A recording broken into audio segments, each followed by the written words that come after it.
I'm keeping the baby, and there's nothing you can do about it. The words left my lips with more bravado than I felt, my knuckles white as I clutched the phone. The flimsy plastic felt like it might shatter under the pressure. On the other end of the line, Mark's laughter was a cold, cruel thing that scraped against my already raw nerves. A baby? Amelia, don't be ridiculous. We're done. Whatever mess you've gotten yourself into is your problem, not mine. The line went dead, the dial tone a flat, mocking buzz in my ear. I sank onto the edge of my lumpy mattress, the floral-patterned comforter doing little to soften the blow. My apartment, once a cozy sanctuary, suddenly felt like a cage. The peeling paint on the windowsill, the constant drip from the kitchen faucet, the faint smell of damp from the recent storm. It all pressed in on me, suffocating me. I was a nurse. I spent my days caring for others, bringing comfort and healing into their lives. Yet here I was, utterly alone, with a tiny, fluttering life inside me that was both a miracle and a catastrophe. Mark had been my future, or so I'd thought. Now he was just another ghost in a city full of them, leaving me with a positive pregnancy test and a heart full of jagged pieces. My meager savings wouldn't last long, not with rent and bills, and certainly not with a baby on the way. Panic, cold and sharp, clawed its way up my throat. I needed help. I had no family to turn to, and my friends were all struggling with their own lives. My hand trembled as I typed out a desperate, furious text message, my thumbs flying across the screen. You can't just walk away. This is your responsibility, too. I need money, a lot of it, and I need it now. Don't think you can ignore me. It was a shot in the dark, a desperate howl into the void, meant for Mark, the man who had just shattered my world. When I hit send, a wave of defiant satisfaction washed over me, quickly followed by the crushing weight of reality. It was pointless. He wouldn't answer. He wouldn't care. In my haste, my grief, and my anger, I hadn't double-checked the number. I had just fumbled through my contacts, my vision blurred by unshed tears, and sent my desperate plea into the digital ether. It wasn't until my phone buzzed with an immediate reply, a response far too quick for the man who had just discarded me, that I realized my catastrophic mistake. The number wasn't Mark's. In my panic state, I had mixed up the digits of a number I'd saved weeks ago, a number given to me by a flustered intern at the hospital for a patient transfer that never happened, a number I should have deleted. The reply was simple, stark, and utterly terrifying. Just 3 words. Where are you? The message wasn't from a neglectful ex-boyfriend. It was from someone else entirely, someone I didn't know. And as that question burned on my screen, I felt a new kind of fear, one that had nothing to do with rent or heartbreak. It was the fear of the unknown, of a door opened by mistake that could never be closed again. My fingers hovered over the screen, my mind racing. Who was this? Should I reply? Apologize for the mistake? Block the number and pretend it never happened? But a strange, desperate curiosity mixed with my fear. The message was so direct, so authoritative. It wasn't the kind of response you just ignored. Before I could decide, another message came through. This is not a number you text by accident. You have my attention. Now, tell me where you are. A chill, colder than the autumn air seeping through my drafty window, snaked down my spine. This was bad. This was very, very bad.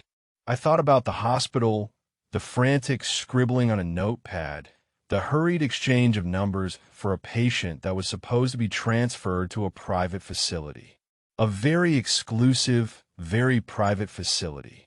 I hadn't paid much attention to the name on the file, just the emergency protocol. Now, vague whispers and rumors from the hospital staff came flooding back.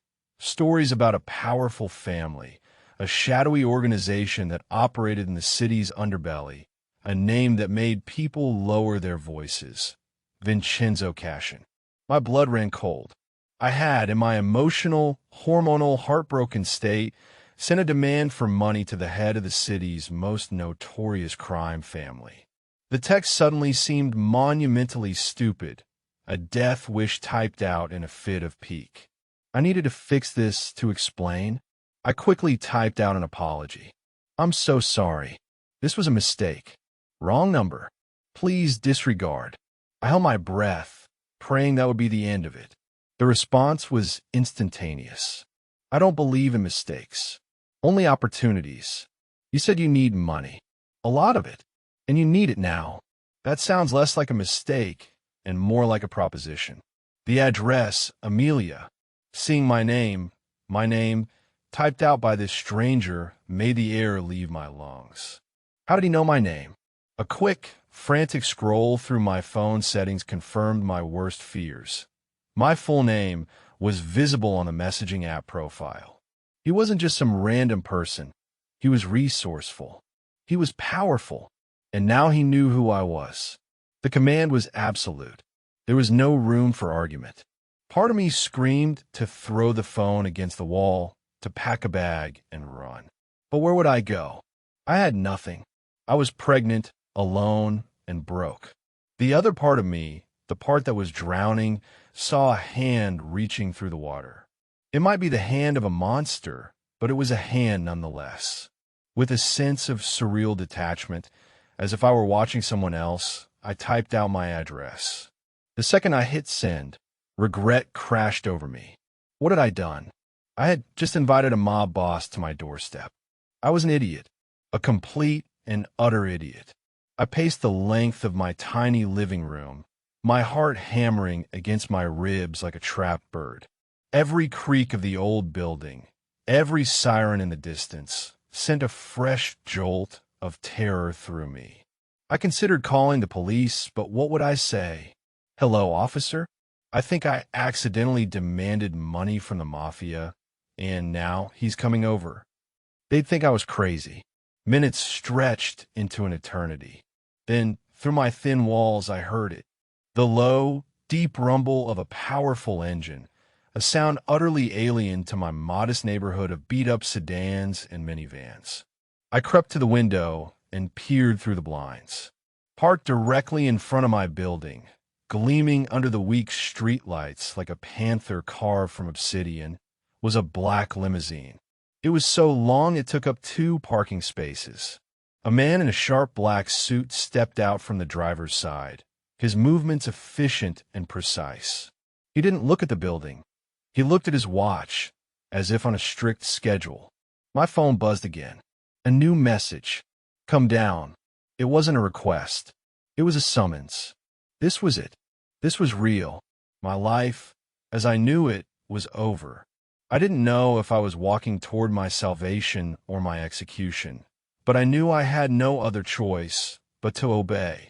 Taking one last look at my small, safe, and now seemingly insignificant life, I pulled on my coat, took a deep breath, and walked out the door to meet the man I had texted by mistake. The air was crisp, carrying the scent of rain and impending doom. The man in the suit stood impassively by the open rear door of the limo, his face a mask of professional neutrality. He didn't greet me, just inclined his head slightly as I approached. The interior of the car was a world away from my shabby apartment. Supple black leather, polished wood, and the soft glow of recessed lighting. And sitting there, as if he owned the entire world, was a man. He was dressed in a suit so exquisitely tailored it looked like it was molded to his powerful frame.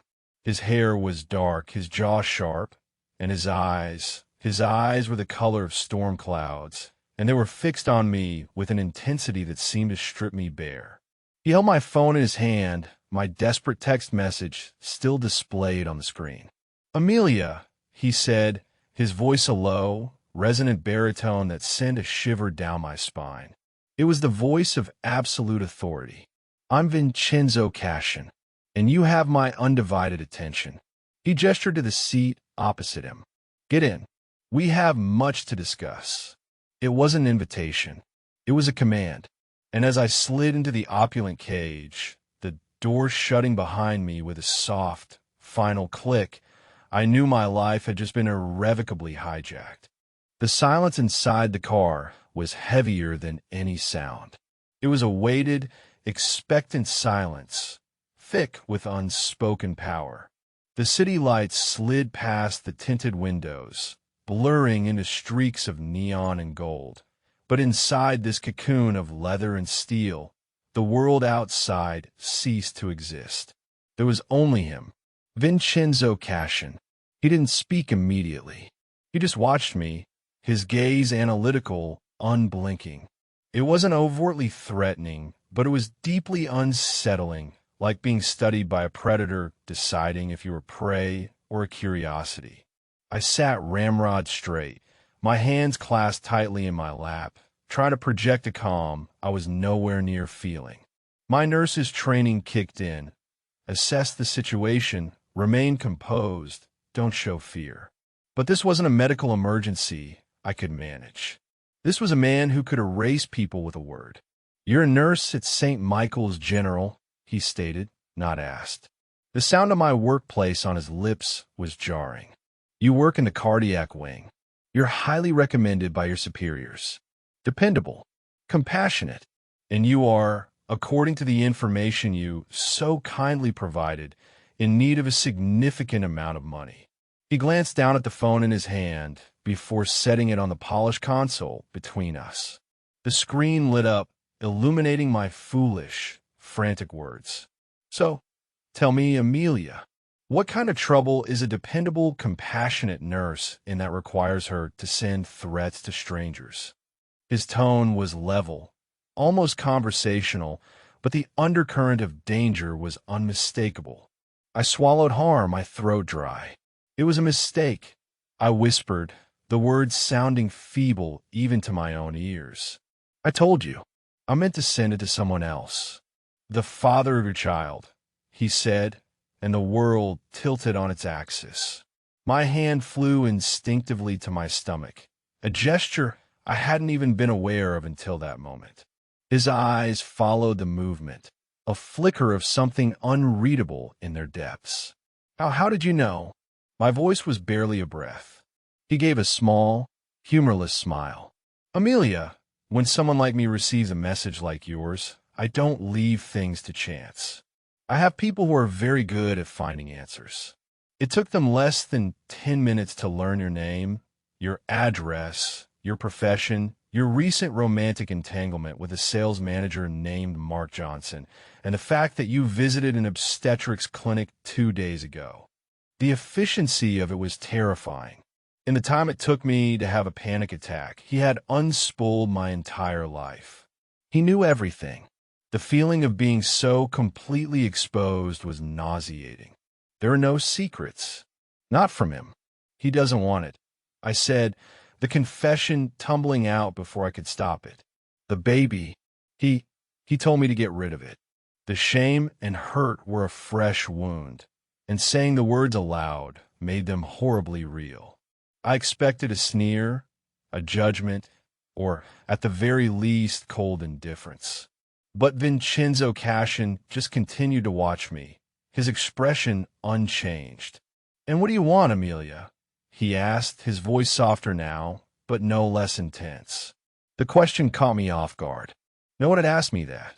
Not Mark, not the clinic receptionist, not even myself, really. I had been so caught up in the panic and the what-ifs that I hadn't let myself truly consider the what-I-want. "I want to keep it," I said, and this time, the words were firm, filled with a conviction that surprised me. "I'm a nurse. I save lives. I can't. I won't end this one." A long moment passed. The limo turned, the motion smooth and silent, and I had no idea where we were going.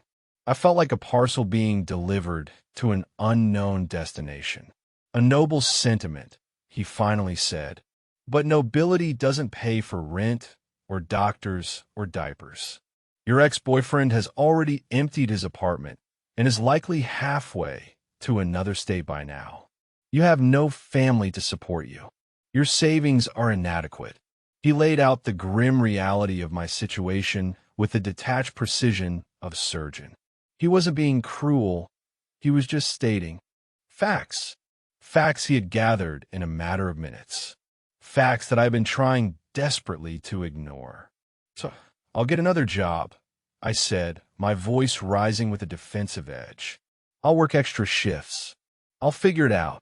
You'll work yourself to exhaustion, he countered smoothly. You'll jeopardize your health and the health of your child. You will struggle and scrape and suffer. And for what?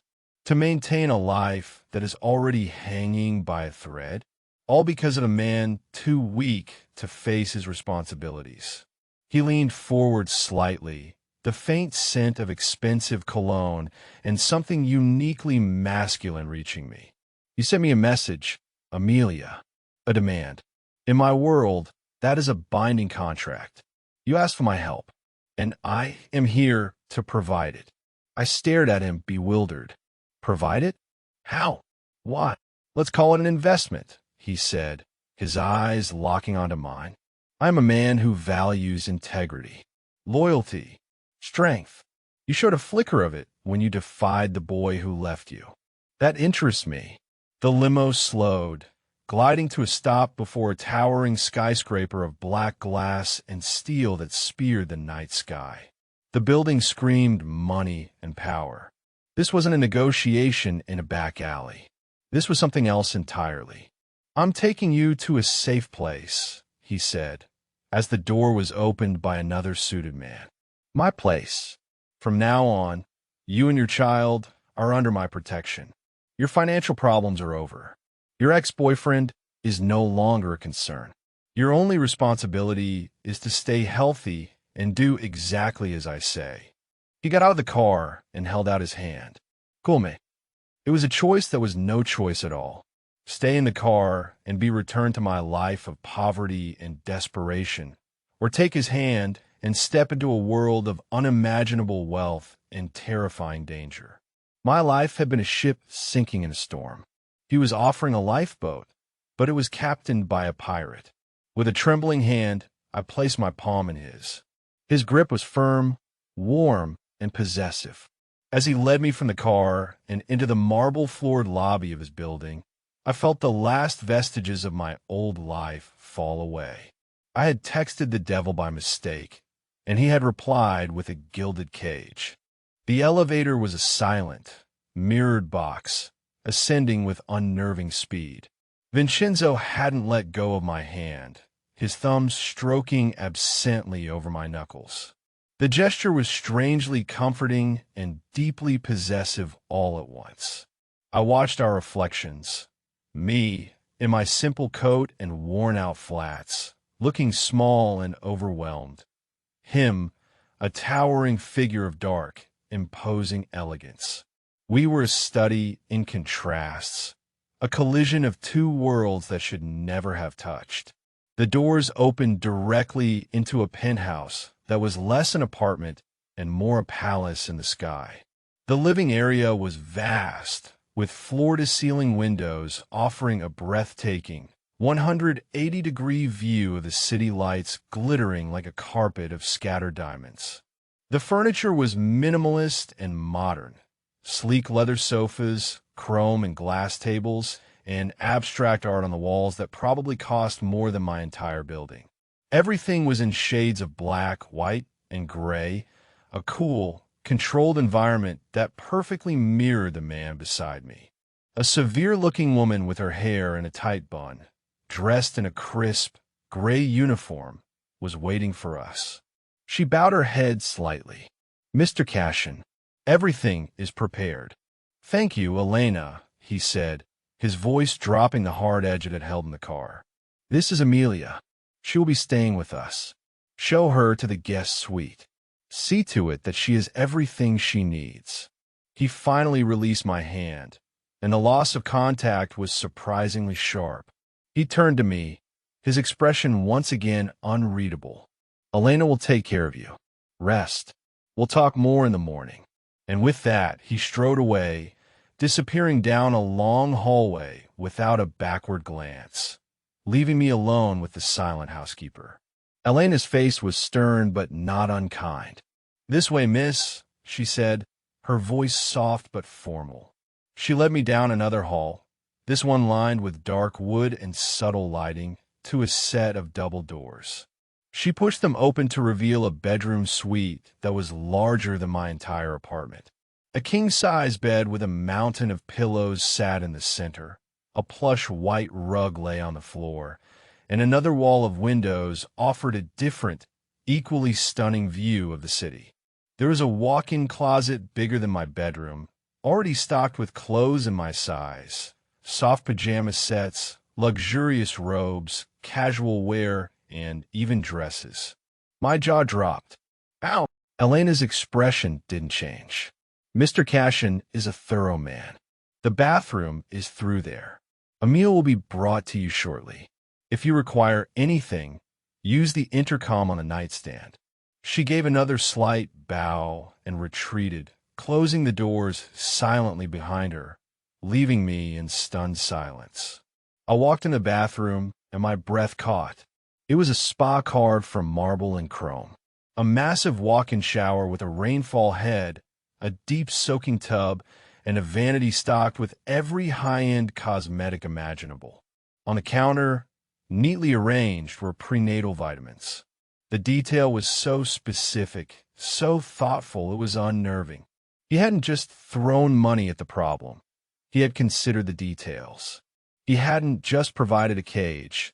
He had meticulously furnished it. I felt a wave of dizziness, a sense of profound dislocation. An hour ago, I was crying in a run-down apartment, terrified of my future. Now, I was standing in a palace, my immediate needs met with an efficiency that was both terrifying and seductive. This wasn't just protection, it was possession. He had absorbed my life, my problems, my very identity into his own. I was no longer just Amelia, the broke, pregnant nurse. I was Amelia, the woman under Vincenzo Cashin's protection.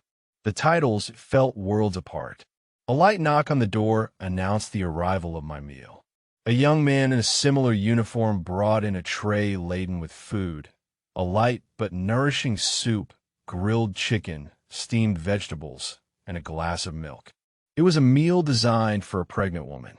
Everything was designed for me, the pregnant woman.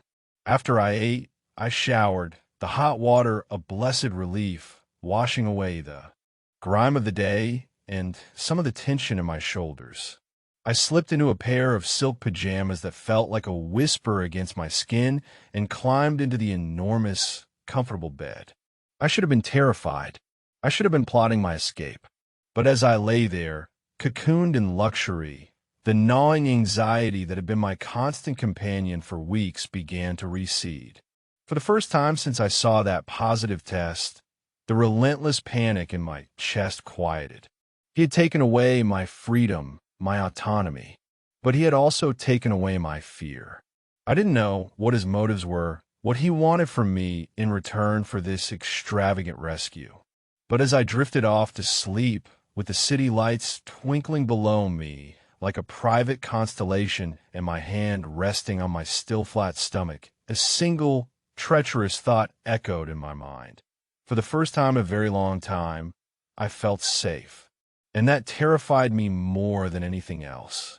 I woke to the soft morning light filtering through the sheer curtains, a stark contrast to the jarring alarm I was used to. For a moment, I was disoriented, the unfamiliar luxury of the room clashing with the residual panic of my old life.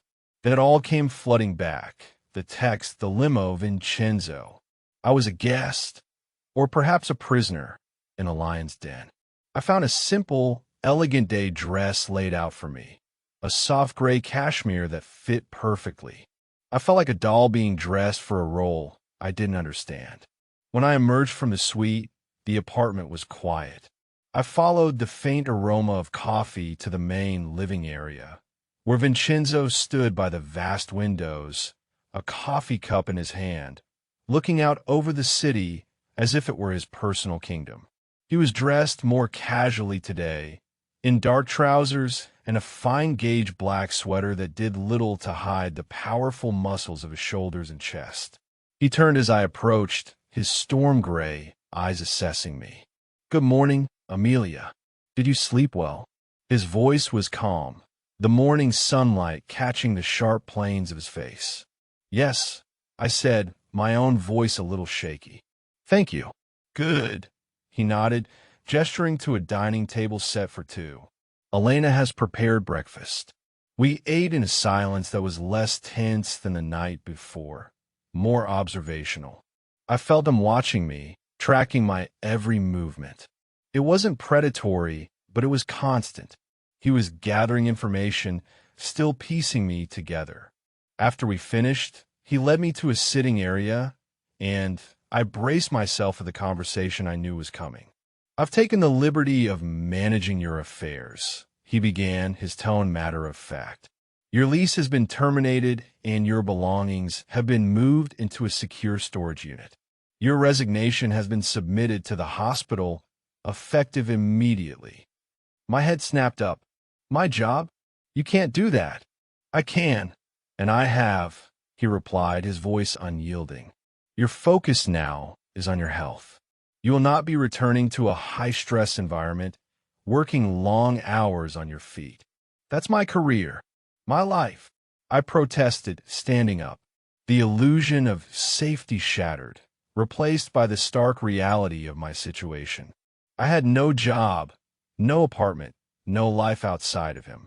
"Your life is here now," he said, his gaze pinning me in place. "You're under a great deal of stress, Amelia. You're vulnerable. In your condition, that is unacceptable." "My condition?"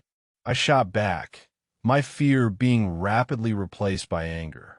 "I'm pregnant, not an invalid. I'm a capable person. I was managing." "You were drowning," he corrected, his voice dangerously soft. "And you reached for a lifeline. This is it. I won't allow you to put my investment at risk." "My investment?" The words were a cold slap. I wasn't a person to him, just an asset to be managed and protected. "And what about Mark?"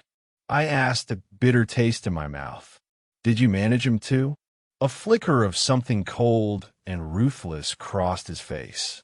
"Mr. Johnson has been strongly encouraged to relinquish any and all future claims, financial or paternal. He has also made a substantial contribution to a trust fund that I have established for the child. He will not be bothering you again. Ever." The finality in his voice was absolute.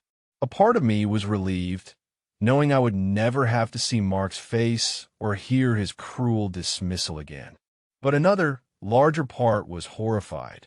What had Vincenzo done? What had strongly encouraged mean in his world? I sank back onto the sofa, my anger draining away, leaving a hollow feeling in its place. He had systematically dismantled my entire life in less than 12 hours. He had excised my past, erased my present, and now held my future in his hands. "Why are you doing this?" I asked, the question a raw whisper. "It can't just be because you admire my integrity." He was silent for a long moment, his gaze distant. When he spoke again, his voice was different, laced with a history I couldn't comprehend. "My mother was left in a position similar to yours. Alone, pregnant, with a man who was too weak to stand by her. She didn't have anyone to turn to. She didn't survive." The confession hung in the air between us, a shocking piece of vulnerability from a man who seemed to have none. Suddenly, his actions, the obsessive control, the overwhelming protection, were cast in a new light. This wasn't just about an investment. This was personal. This was about him rewriting a past he couldn't change. I was a ghost he was trying to save. He looked at me then, his eyes intense, searching. "I will not see that happen again. You asked for help. I'm giving it. You'll be safe here. You'll want for nothing. The child will have everything. All I ask in return," he paused, his gaze unwavering, "is your compliance." The terms were laid bare. It was a deal with the devil, forged from his past trauma and my present desperation. I was trading my freedom for absolute security. I looked out the window at the vast, indifferent city below. I could refuse. I could demand to be let go. He might even do it. And then I would be back where I started, alone, pregnant, and terrified, with the added complication of having been entangled with a man like Vincenzo Cashin. Or I could stay. I could accept this gilded cage, this strange, suffocating protection, and give my child a life I could never have provided on my own. Okay, I said, the word barely audible. Okay. The faintest hint of something, relief, softened his hard features. He gave a single, sharp nod. The contract was sealed. My life was no longer my own. The days that followed blurred into a strange, monotonous routine. I lived in a state of luxurious confinement. I had access to a library filled with thousands of books, a private gym, a home theater, and a terrace with a small garden overlooking the city. Elena catered to my every whim, preparing nutritious meals and ensuring the suite was always pristine. A doctor, a quiet, discreet man who was clearly on Vincenzo's payroll, visited twice a week to monitor my health and the baby's progress. My physical needs were met with an almost overwhelming level of attention, but I was profoundly alone. Vincenzo was a phantom presence. He would leave before I woke up and return long after I had retired to my room.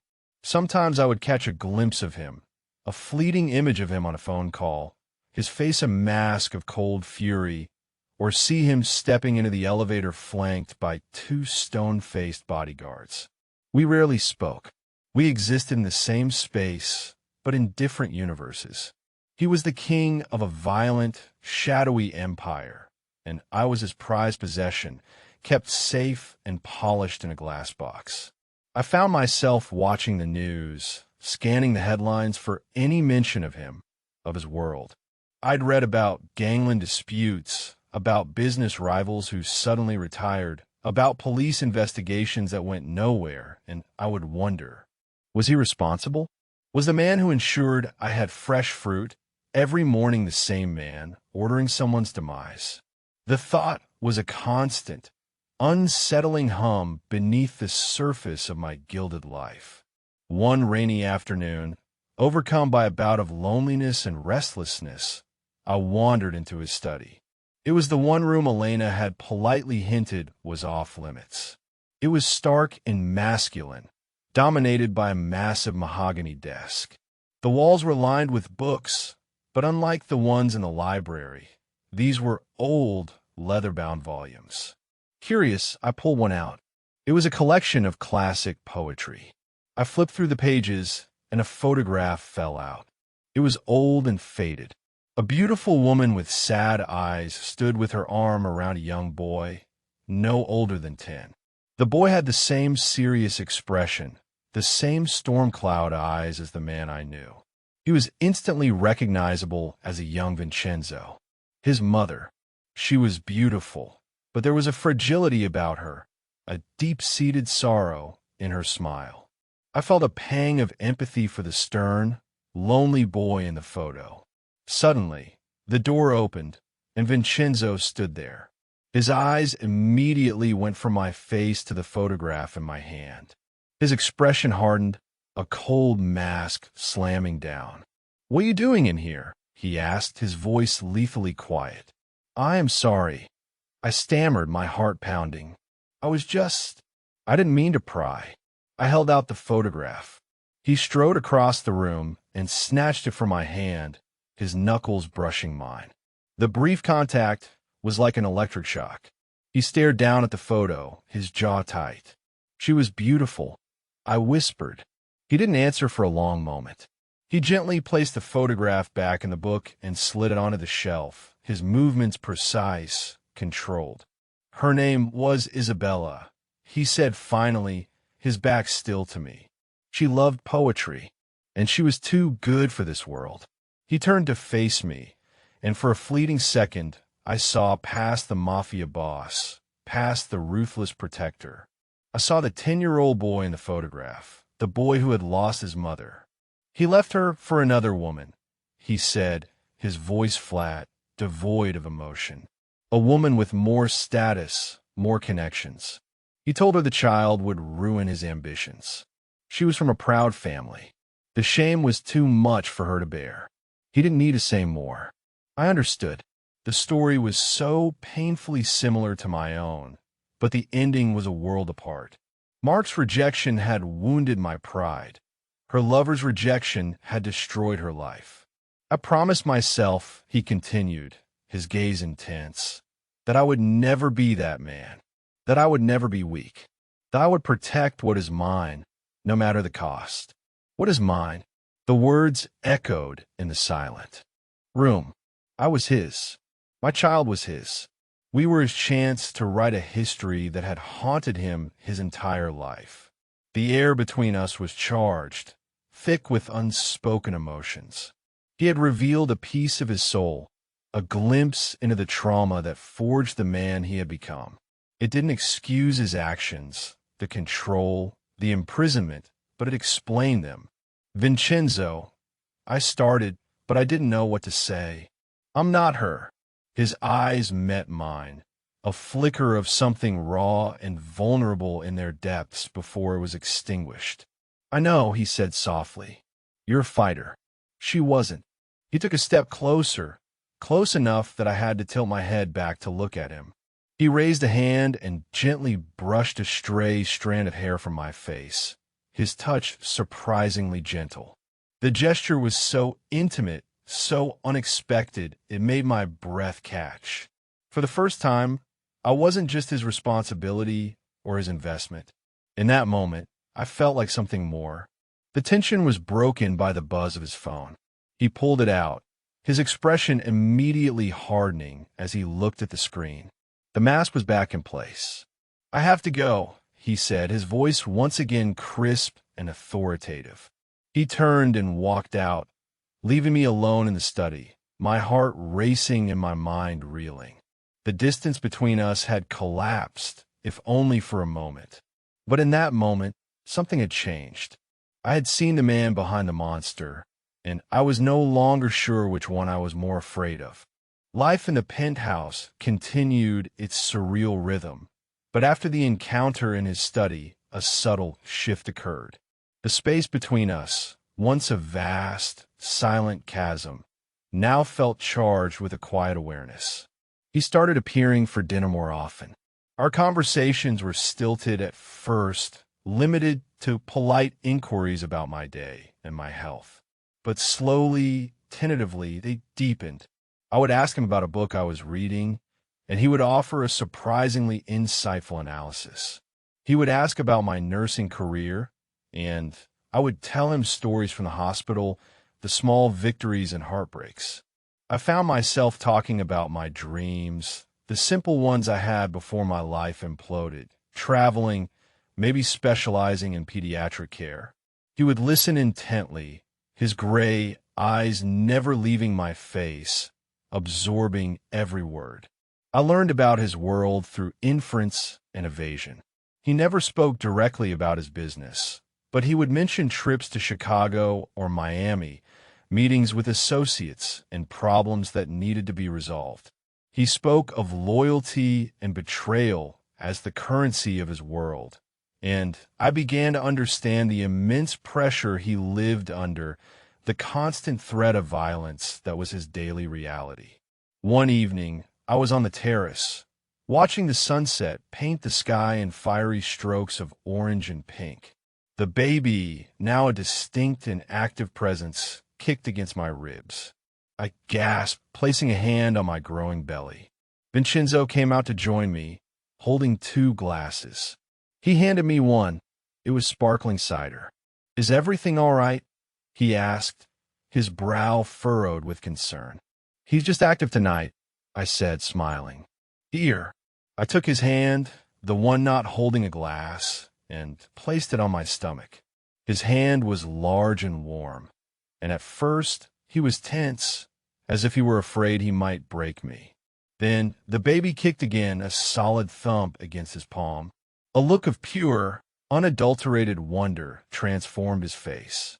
The hard lines softened, the coldness in his eyes melted away, replaced by a profound awe. He looked from my belly to my face, a slow, genuine smile spreading across his lips. It was the first time I had ever seen him truly smile, and it was devastating. It changed everything. In that moment, he wasn't Vincenzo Cashin, the feared mafia boss. He was just a man marveling at the miracle of life, a life he had claimed as his own. "He's strong," he said, his voice raspy with emotion. He didn't pull his hand away. We stood there for a long time, side by side, his hand on my belly, watching the city lights begin to twinkle on as darkness fell. The silence was comfortable, filled with a new, shared intimacy. From that night on, the dynamic between us was irrevocably altered. He became more present, more protective in a way that felt less like ownership and more like genuine care. He would massage my swollen ankles at the end of the day, red to the baby, his deep voice a low rumble against my back as I leaned against him, and talk about the future as if it were a settled fact. Our future. He talked about converting one of the guest suites into a nursery, about schools, about family holidays. He was building a life for us, a life I had never dared to dream of. My fear of him had long since faded, replaced by a complex tapestry of gratitude, dependence, and something else, something warm and dangerous that felt terrifyingly like affection. I saw the good in him. The fierce loyalty, the unwavering sense of honor, twisted as it was, the surprising tenderness he showed me. But I was not naive. I knew there was a dark side, a brutal capacity for violence that financed our perfect, protected world. The conflict tore at me. How could I reconcile the man who gently placed his hand on my stomach with the man who could make another human being disappear? One night, a violent thunderstorm broke over the city, the sound of thunder shaking the penthouse windows. I had always been afraid of storms, and the raw power of this one sent a jolt of anxiety through me. Vincenzo found me in the living room, curled up, on the sofa, watching the lightning fork across the sky. He didn't say a word. He just sat down beside me and pulled me in his arms, tucking me against his chest. I could feel the steady, reassuring beat of his heart under my ear. He held me until the storm passed, his strength a solid, calming presence in the chaos. I fell asleep in his arms, feeling safer than I had ever felt in my life. When I woke up, I was in my own bed, tucked in and warm. But I knew I hadn't been safe because I was in a penthouse fortress. I had been safe because I was with him. The realization hit me with the force of a physical blow. I was falling in love with Vincenzo Cashin. I was falling in love with a monster. And I didn't know if that made me a fool or the most fortunate woman in the world. The peace of our domestic bubble was destined to be shattered. I knew, on some level, that the violence of Vincenzo's world couldn't be kept at bay forever. It arrived on a Tuesday afternoon. We were in the nursery, a room that had been transformed into a soft, beautiful haven of pale blues and whites. Vincenzo was on his hands and knees, painstakingly assembling a crib, his brow furrowed in concentration. The sight was so incongruous. This powerful, dangerous man fumbling with Allen keys and confusing instructions, that I couldn't help but laugh. He looked up, a mock scowl on his face that was softened by the genuine affection in his eyes. It was in that moment of perfect, ordinary happiness that his phone rang. He answered, his expression shifting instantly from domestic bliss to cold, lethal focus. "What?" He barked into the phone. He listened, his body going rigid, his jaw clenching. "Where?" "Keep him there. I'm on my way." He ended the call and stood up, the remnants of our peaceful afternoon evaporating like smoke. "What is it? What's wrong?" I asked, my heart beginning to pound. It's nothing for you to worry about, he said, his voice flat and hard. He was already walking toward the door. Stay here. Lock the door. Do not open it for anyone but me. The command was absolute.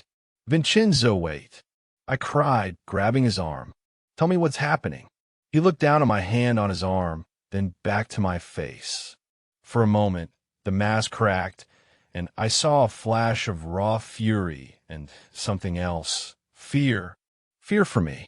They found him, he said, his voice a low growl. Who? An old rival. A man I put out of business years ago. I thought he was gone, but he's back. And he's been asking questions. About you. My blood ran cold. Me? Why me? Because you are my only weakness, he said, the words a raw, painful admission. He cupped my face in his hands, his thumbs stroking my cheeks. I have to end this, Amelia. For good. For us. He kissed me then. It wasn't gentle or tender like I might have imagined. It was hard, desperate, possessive.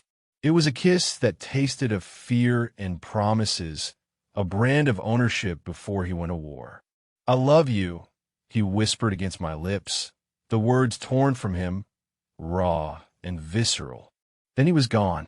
I was left standing in the middle of the perfect, peaceful nursery, his declaration hanging in the air, the echo of his kiss still burning on my lips. He loved me. He had said it. And now he was walking into danger because of me. Elena appeared at my side, her face grim. Miss Amelia, please. We must go to the safe room. I allowed her to lead me, my mind numb, to a hidden room behind a bookshelf in the study. It was a small, windowless space with reinforced steel walls, its own air supply, and a communication system. It was a bunker, a tomb. The reality of Vincenzo's life had never been more apparent. While he built me a nursery, he also maintained a panic room. The hours that followed were the longest of my life. I paced the small room, my hands twisting in front of me, my mind a whirlwind of terrifying possibilities. Elena sat quietly in a corner, a stoic, silent statue. I tried calling Vincenzo's phone, but it went straight to voicemail. I imagined him hurt, or worse. I imagined this rival, this faceless enemy, getting to him, getting to us. The thought that my presence in his life had put him in this position was a special kind of agony. I was his weakness, the one chink in his armor. The man who had saved me was now in danger because of me. I had to do something. I couldn't just sit here and wait. I saw an intercom panel on the wall. Elena, who's in charge of security when Vincenzo is away? His second-in-command, Leo, she replied, her expression unchanging. Get him on the intercom. I ordered, my voice firm, borrowing a sliver of Vincenzo's authority. She looked surprised but obeyed.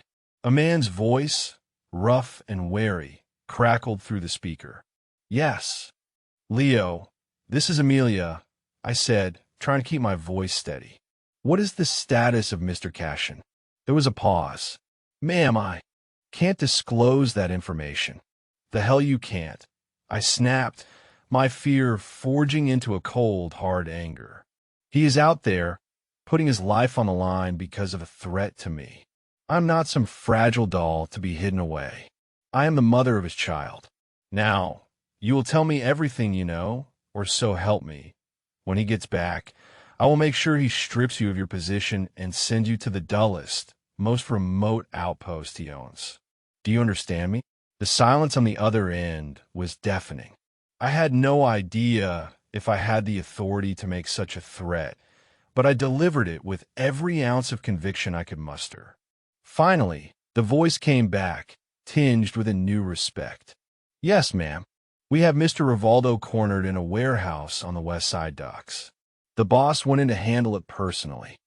Is he alone? He went in with 2 of his best men, ma'am. But it's tense. Tense. A simple word that meant guns were drawn, lives were on the line. I closed my eyes, sending a desperate prayer into the void. A prayer for the ruthless, complicated, wonderful man who had declared his love for me, just before walking into the fire. I was no longer a damsel in a gilded cage. I was the partner of a king, and his war was now my war. The wait was no longer passive. It was a vigil. Hours crawled by, each minute a fresh torment. The silence of the safe room was a physical weight pressing down on me. My anger had cooled into a brittle, high-strung anxiety. I had replayed my last moments with Vincenzo 1,000 times. The easy laughter in the nursery, the sudden, sharp fear in his eyes, the desperate intensity of his kiss. His declaration of love. It felt like a lifetime ago. I had no illusions about what handling it personally meant. It meant violence. It meant a resolution that was final and bloody. Part of me was horrified by that knowledge, by the brutal reality of the world I now inhabited. But a much larger part of me, the part that loved him, just wanted him to come home. Safe. The intercom buzzed, the sound so sudden and sharp it made me jump. Elena answered it. After a moment, she looked at me, her stern face softening with an almost imperceptible relief. "It's Mr. Casher, miss. He's on his way up." The air rushed out of my lungs in a sob of pure, unadulterated relief. I didn't wait for him to come to the safe room. I threw open the heavy door and ran out into the apartment, my heart pounding for a completely different reason now. The elevator doors opened, and he stepped out. He was alone. His suit was disheveled, his tie was gone, and there was a dark bruise forming high on his cheekbone. A small, clean cut was visible on his temple. But he was alive. He was standing. He was home. Our eyes met across the vast living room. All the fear, all the waiting, all the unspoken emotions of the past few hours culminated in that one look. I ran to him. I didn't care about Elena or the bodyguards who were surely just out of sight. I threw my arms around his neck and buried my face in his chest, breathing in the scent of him. Cologne, expensive fabric, and the faint, metallic tang of danger. He wrapped his arms around me, holding me so tightly it felt like he was trying to merge us into one being. His body was tense, coiled like a spring, but his embrace was my sanctuary. "You're okay," I sobbed into his shirt. "You're okay." "I'm okay," he murmured into my hair, his voice rough. "It's over, Amelia. It's finished. He won't ever threaten you again. Finished." The word was so simple, so final. I didn't need to ask for details. I didn't want to know. All that mattered was that he was here with me. He gently pushed me back, his hands on my shoulders, his eyes scanning my face, my belly, as if to reassure himself that I was real and unharmed. "You're not hurt."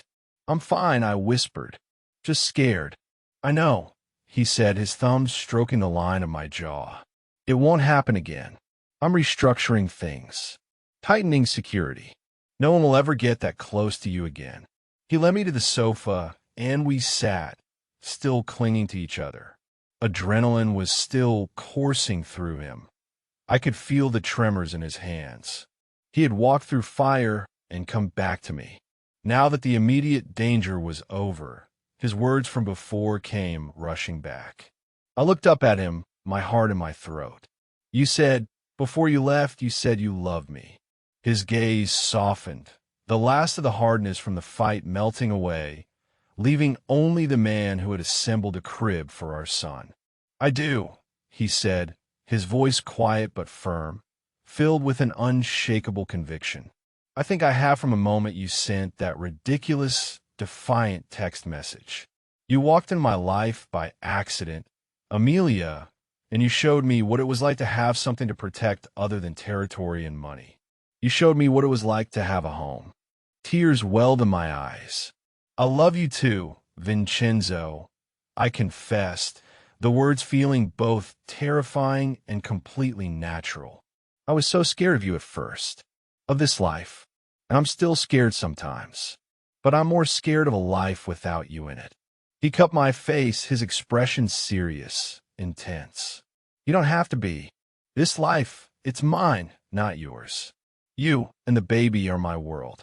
The other is just business. I will keep you separate. I will keep you safe. I swear it. Then he did. Something that surprised me completely. He slid off the sofa and knelt before me, taking both of my hands in his. Vincenzo Cashin, the man who commanded an empire, knelt at my feet. I know this is not how you imagined your life. He began, his voice thick with emotion. I know I am not the man you would have chosen. I am a monster to the rest of the world, Amelia. I am a violent, ruthless man, but I will never be that man with you. With you, I am just a man who is completely, irrevocably in love. I'm asking you to not just be under my protection. I'm asking you to be my partner, my wife. Marry me, Amelia. Be my queen. Let me give you and our son the world. His proposal hung in the air, more breathtaking than the view from the penthouse. It wasn't a demand. It wasn't a contract. It was a plea. He was offering me everything, not just his wealth and his power, but his heart, his name, his future. He was offering me the one thing I never thought I'd have again, a family. Looking down at this dangerous, complicated, and magnificent man, I knew my answer. My accidental text had not led me to a gilded cage. It had led me home. I was no longer a victim of circumstance. I was a survivor who had found love in the most unlikely of places. Yes, I said, my voice choked with happy tears. Yes, Vincenzo, I'll marry you. His relief was a palpable thing. He stood up, pulled me to my feet, and kissed me, a deep, soulful kiss filled with all the promises of the future. The violence was over. The threat was neutralized. The king had returned to his castle, not just as a victor, but as a man who had finally found his reason for winning. Our wedding was not a grand affair. There were no press, no hundreds of guests. It was an intensely private ceremony held right there in the penthouse, the city sparkling below us like a witness. The only people present were Elena, who cried silent tears, and Leo, who stood as Vincenzo's witness, his usual gruff exterior softened by a genuine smile. I wore a simple, elegant white dress that Vincenzo had commissioned for me, and he wore a dark suit that made him look devastatingly handsome. We exchanged vows as the sun set, his words a solemn oath of protection and love, my words a promise of partnership and acceptance. When he slid the heavy platinum ring onto my finger, it felt less like a shackle and more like an anchor. It was a symbol of belonging, a permanent mark that I was his and he was mine. This was my world now. I was Amelia Cashin. After the ceremony, he led me out to the terrace, which had been filled with hundreds of white roses, my favorite flower. A table for two was set for dinner. Champagne, real champagne this time, chilling in a silver bucket. I know this isn't a normal life, he said, as we stood looking out of the city. There will always be dangers. There will always be a part of my life I must keep from you to protect you. I know, I said, leaning my head against his shoulder. I don't need to know the details of your business, Vincenzo. I just need you. I need you to come home to me and our son every night. He turned me to face him, his hands gentle on my waist. Always, he vowed. You are my home now, both of you. Life as Mrs. Cashin was surprisingly normal in its own abnormal way. Our days were filled with preparations for the baby's arrival. Vincenzo was a doting, almost obsessive father-to-be. He read every pregnancy book, vetoed certain foods he deemed suboptimal, and insisted on accompanying me to every doctor's appointment, where he would intimidate the medical staff with his intense questions and hypervigilance. The man who could broker deals that shifted the city's power balance would spend hours debating the merits of different stroller models. It was a side of him I cherished, a side no one else in the world was privileged to see. I found my own power in this new world. I was no longer a passive resident of the penthouse. I was its mistress. I managed the household with a quiet authority that even Elena respected. I became Vincenzo's confidant, his sounding board. He would come home, the weight of his world on his shoulders, and I would be his refuge. He never burdened me with the bloody details, but he would talk about the frustrations, the betrayals, the constant pressure. I would listen, offering not advice on his business, but comfort for the man. I became the calm at the center of his storm. I was his humanity. I helped him run his legitimate businesses, a network of real estate holdings and investment firms that were surprisingly extensive. My sharp mind and organizational skills, honed by years of nursing, proved invaluable. I wasn't just his wife. I was his partner in every sense of the word. One evening, months later, I went into labor. Vincenzo, the man who faced down armed rivals without flinching, went pale and started issuing frantic, contradictory orders to everyone in sight. At the hospital, a private wing he had essentially bought for the occasion, he never left my side. He held my hand, his knuckles white, his face a mask of anxiety and awe. When our son was finally born, a healthy, screaming baby with a tuft of dark hair and his father's stormy eyes, the look on Vincenzo's face was one of pure, raw love. He held our son, Dominic, as if he were the most precious, fragile thing in the universe. The ruthless mafia boss was completely undone by a 7-pound baby.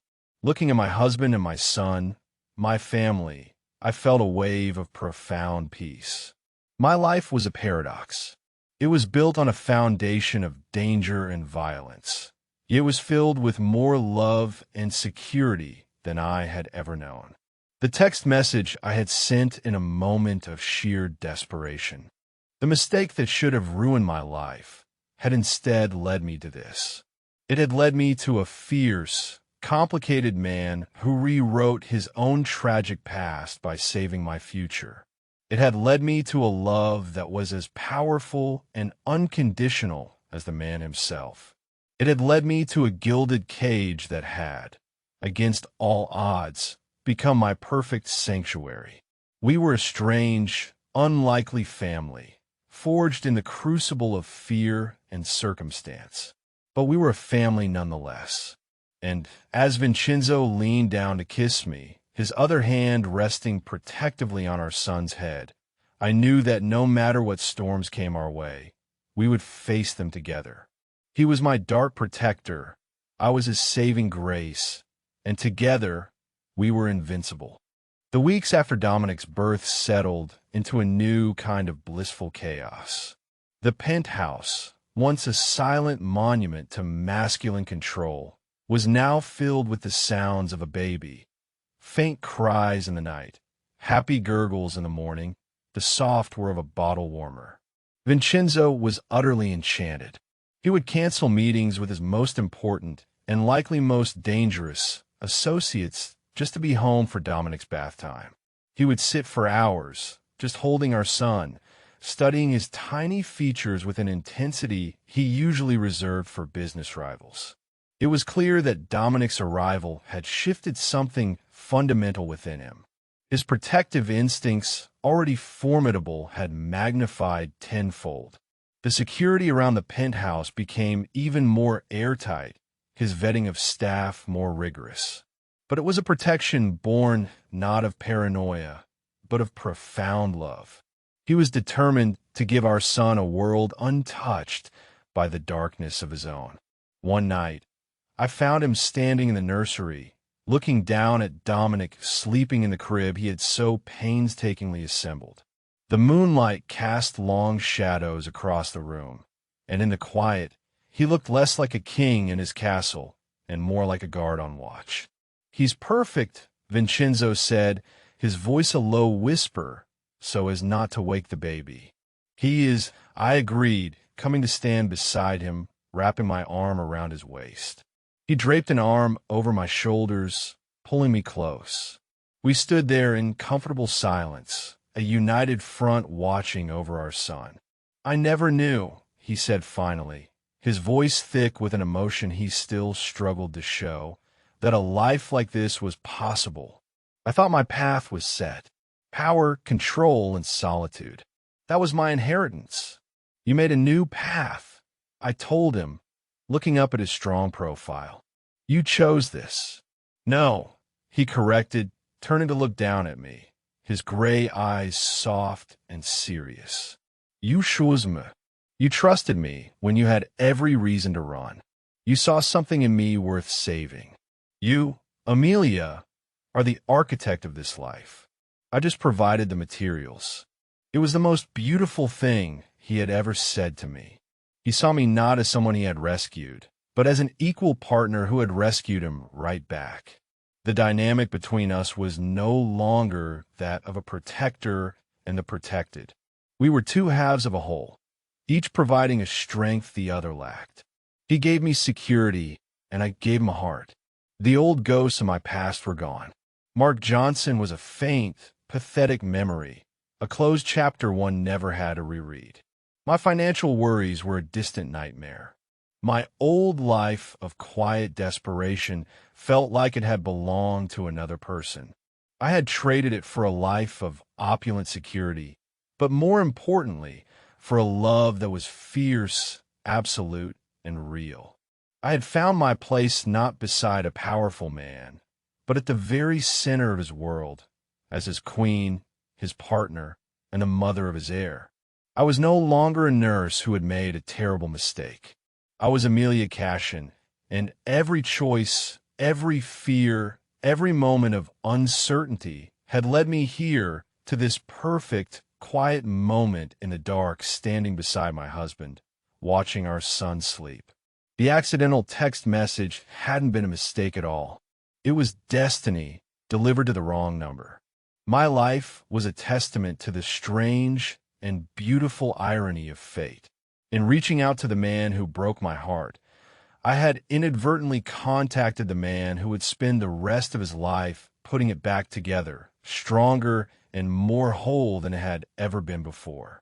If you enjoyed this story of love found in the most unexpected of places, please like this video and subscribe to our channel for more tales of romance and drama. Let us know what you thought of Amelia and Vincenzo's journey in the comments below.